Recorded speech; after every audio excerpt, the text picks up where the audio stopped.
हाय दोस्तों, राधे राधे। कैसे हैं आप लोग? आशा करती हूँ कि आप लोग अच्छे होंगे। मैं हूँ वंदना मिश्रा, आजमगढ़ से अपने यूट्यूब चैनल पे आप सभी को स्वागत करती हूँ। आप सबके बीच में एक छोटा सा कहारुआ नाच गीत लेके आई हूँ। कैसा लगेगा आप लोग कमेंट में जरूर बताइएगा। थोड़ा सा तबीयत ठीक नहीं है, इसलिए ज़्यादा खुल के नहीं गा पाएंगे।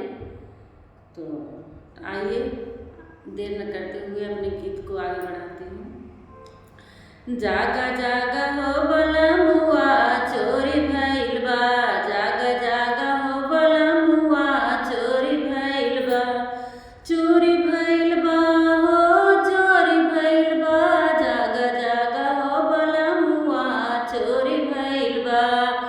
सासू के लइगा हो हरवा हसूलिया, सासू के लइगा हो हरवा हसूलिया। दौड़ा दौड़ा हो बलमुआ मोर ननदियो लइगना, दौड़ा दौड़ा हो बलमुआ मोर ननदियो लइगना। जागा जागा हो बलमुआ घर में चोरी भइल बा। जागा जागा हो बलमुआ घर में चोरी भइल बा। जेठनी के लइगा हो कजरा टिकुलिया, जेठनी के लइगा हो कजरा टिकुलिया।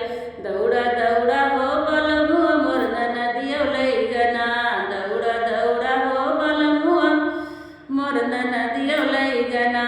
जागा जागा हो बलमुआ मोर ननदियो लइगना। जागा जागा मोर बलमुआ घर में चोरी भइल बा।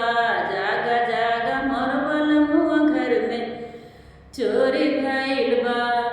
चोरी भइल बा हो, चोरी भइल बा। जागा जागा हो बलमुआ घर में चोरी भइल बा। हमर उजलैगा हो झुमका झुलनिया, हमर उजलैगा हो झुमका झुलनिया। दौड़ा दौड़ा हो बलमुआ मोर ननदियो लइगना, दौड़ा दौड़ा हो बलमुआ मोर ननदियो लइगना। ननद